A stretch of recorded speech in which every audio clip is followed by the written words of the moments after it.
지금부터 재무제표를 세밀하게 분석을 해볼게요. 조금 지루하고 힘들더라도 장기 투자자라면 이 정도 공부는 하고 투자를 해야 해요. 여러분 안녕하세요. 함께하는 장기투자 채널 장기투입니다. 오늘은 오프라인 카드 결제 단말기 사업으로 시작해 거대 핀테크 플랫폼으로 자리잡은 스퀘어라는 기업에 대해서 알아보도록 할게요. 이 자료는 2021년 스퀘어 1분기 보고서에서 가져왔는데 이 표는 지금 현재 스퀘어의 모든 비즈니스를 보여준다고 할 수 있어요.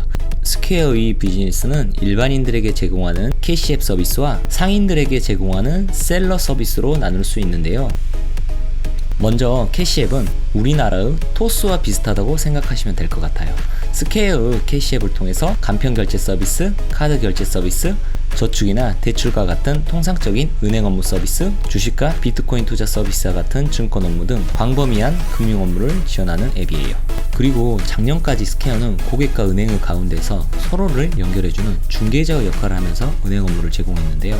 올해 3월달에 드디어 미 연방예금보험공사인 페더럴 디포짓 인슈런스 코퍼레이션으로부터 산업은행 허가를 받아서 진짜 은행으로서 고객들에게 대출과 예금 등의 은행 업무를 제공할 수 있게 됐어요. 그리고 캐시앱과 함께 스퀘어의 양대 비즈니스를 담당하고 있는 셀러 서비스는 이런 네모난 카드 결제기기로 시작됐는데요.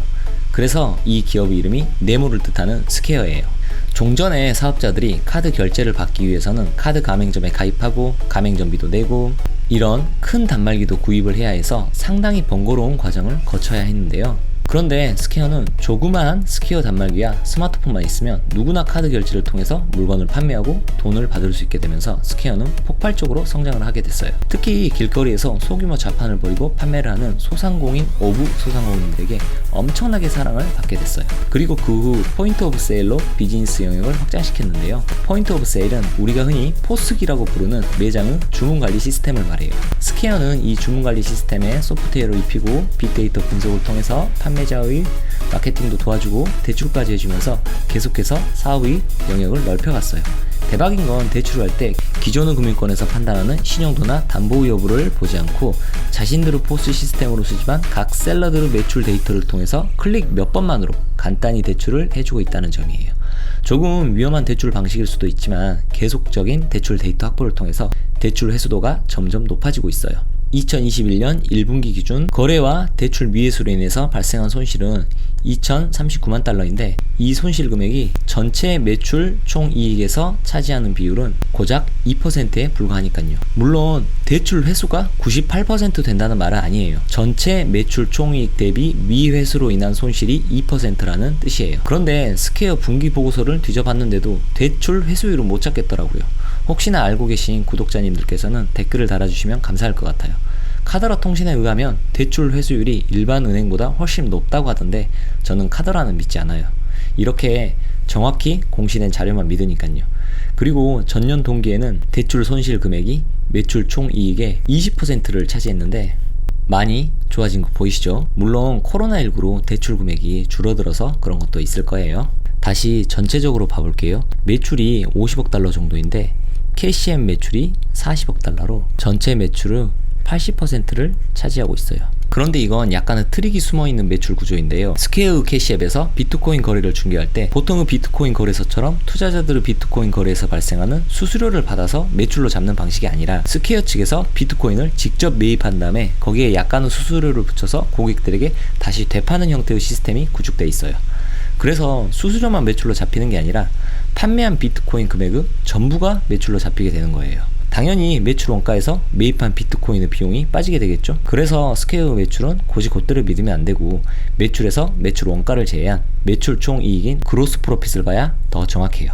그래서 그로스 프로핏으로 보면 캐시앱 서비스와 셀러 서비스에서 각각 5대5로 비슷한 비중의 사업 구조를 가지고 있다고 생각하면 되겠네요. 그리고 작년과 비교를 해보면 셀러 쪽 매출 총이익은 31% 성장했고 캐시앱의 매출 총이익은 151% 성장을 했네요. 그래서 캐시앱이 전체적인 매출 총이익을 하드캐리해서 79% 성장을 했네요. 다시 한번 말씀드려요. 이 성장률은 비트코인의 매입 금액을 빼고 그로스 프로핏으로 계산을 했기 때문에 보수적으로 본 성장률이에요. 그런데도 대박이지 않나요? 그리고 캐시앱에서는 비트코인을 제외하면 Subscription and Service Based Revenue가 가장 많은 비중을 차지하고 있는데, 이건 캐시앱을 통한 현금 입금 및 카드 결제 수수료로 벌어들이는 수입이에요. 그리고 셀러 쪽에서는 트랜잭션 베이스드 레비뉴가 가장 큰 비중을 차지하고 있는데, 이것도 역시 셀러 쪽에서는 결제 대행 수수료로 벌어들이는 수입이라고 할 수 있어요. 자, 이제 스퀘어의 비즈니스 모델을 정리해 볼게요.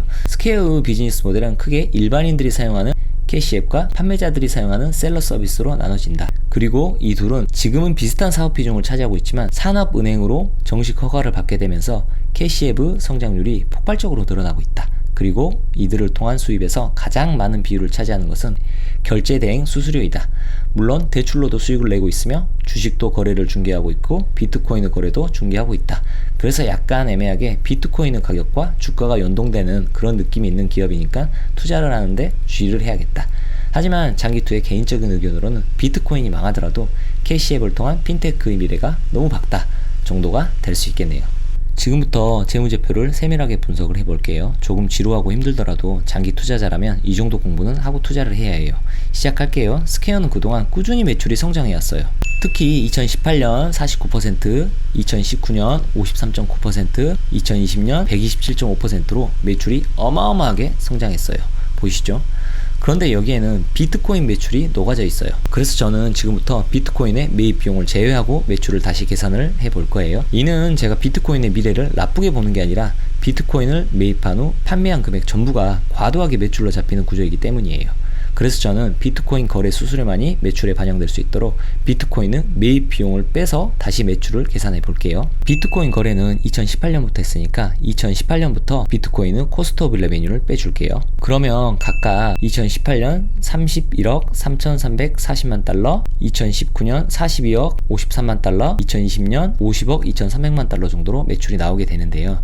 이를 다시 전년 동기 대비 성장률로 바꿔볼게요. 그러면 2018년 49% 성장, 2019년 43% 성장, 2020년 19% 성장으로 바뀌게 돼요. 확실히 2020년에는 코로나의 영향을 많이 받았다는 것을 알 수 있네요. 물론 코로나의 락다운이 풀린 이번 분기는 비트코인을 제외하고도 79% 성장이 이루어졌으니까 스퀘어의 성장성은 여전히 유효하다고 생각하고 있어요. 코로나19라는 전대미문의 사태 속에서도 19% 성장한 것이 오히려 대단한 것이 아닐까요? 다시 한번 말씀드려요. 제가 비트코인의 매출을 빼고 계산해 본 것은 비트코인의 미래가 좋지 않을 것 같아서가 아니에요. 최대한 보수적으로 그리고 한 발짝 떨어져서 건조하게 기업을 분석하기 위해서예요. 비트코인을 제외해도 성장성이 충분한지 알아보고 싶었단 말이죠. 그리고 손익계산서를 분기별로 바꿔서 보면 2020년 3분기부터 영업이익이 흑자로 전환을 했어요.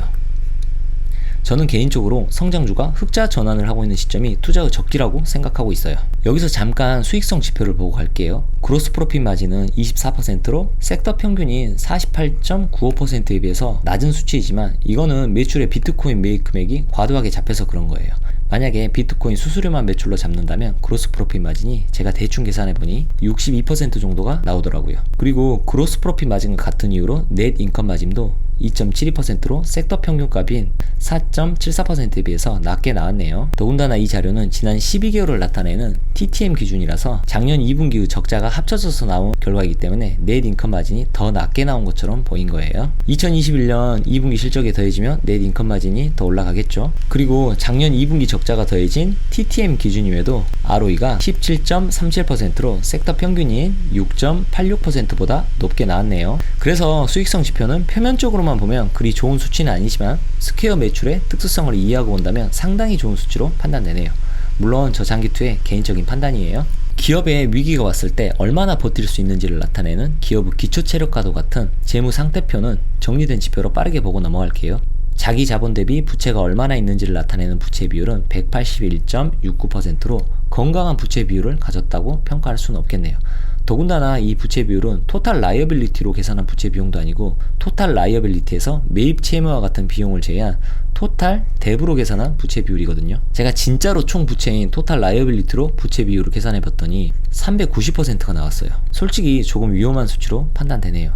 재무 상태표를 안 보고 넘어갈랬는데 그래도 이 부분은 잠깐 점검을 해야 될 것 같아서 봐봤더니 Customers Payable이라고 잠깐 가지고 있는 카드 결제 대금이 Current Liability, 그러니까 유동부채로 잡혀서 390%라는 부채 비율이 나오게 됐어요. 부채로 잡힌 커스터머스 페이어블은 은행에서 빌려서 이자를 줘야 하는 부채는 아니니까 그냥 토탈 뎁으로 계산한 부채 비율인 181%를 진정한 부채 비율이라고 생각해도 될 것 같아요. 그러면 썩 만족스럽진 않아도 그럭저럭 봐줄만 하다고 볼 수 있겠네요. 그리고 1년 안에 갚아야 할 부채가 1년 안에 현금화할 수 있는 자산에 비해서 몇 배나 되는지를 나타내는 쿼런트 레이시오는 1.68배로 이것도 아주 건전하지는 않아도 그럭저럭 봐줄만 하다고 할 수 있겠네요. 그리고 영업이익이 부채 의자 비용보다 얼마나 많은지를 나타내는 커버리지 레이시오도 2.5배로 이것도 그럭저럭 봐줄만 하네요. 스퀘어 기초 체력은 전체적으로 봤을 때 살짝 골골하다고 평가할 수 있겠네요. 이거는 지난 10여 년 동안 계속해서 적자를 기록해오면서 체력이 점점 빠져나갔기 때문이에요. 그런데 이제 흑자 전환을 했으니까 점점 기초 체력은 좋아질 것이라고 기대는 되네요. 솔직히 이런 재무 상태표를 가지고 있는데 아직도 흑자 전환을 못했다면 저는 투자를 하지 않았을 것 같아요. 오늘은 저 장기 투식 예상 주가를 계산하기 전에 고인이 되신 전설의 투자자 존 템플턴님께서 가치 투자 전략이라는 책에서 밝힌 방법으로 스퀘어 주가의 적정성을 판단해 보도록 할게요. 존 템플턴은 현재의 주가에 곱하기 5를 하고 이것을 향후 5년간의 예상 EPS로 나눠주는 것으로 주가의 적정성을 판단했다고 하는데요. 지금 스퀘어 주가가 244달러 정도이니까 여기에 곱하기 5를 하면 1220달러가 되고 향후 5년간 예상되는 EPS 합은 이걸 더해주면 되겠죠. 그러면 EPS 합이 16.55달러가 나오니까 적정 PER은 1220 나누기 16.55를 해서 73.1배 정도의 PER이 나오네요. 그래서 존 템플턴은 스퀘어 PER이 지금 주가 기준으로 73이 될 때 사고 143이 될 때 팔면 된다고 주장을 했어요. 그런데 지금 PER은 얼마? 자그마치 333.8배예요. 이게 73배가 되려면 지금의 주가가 78% 폭락할 때까지 기다려야 한다는 말이에요. 이런 상황이 올까요? 저도 존 템플턴의 투자 철학을 이어받은 가치 투자자이자 장기 투자자예요. 그럼에도 저는 이런 식으로 접근을 하면 스퀘어 같은 성장주에는 절대로 투자를 할 수가 없다고 생각하고 있어요.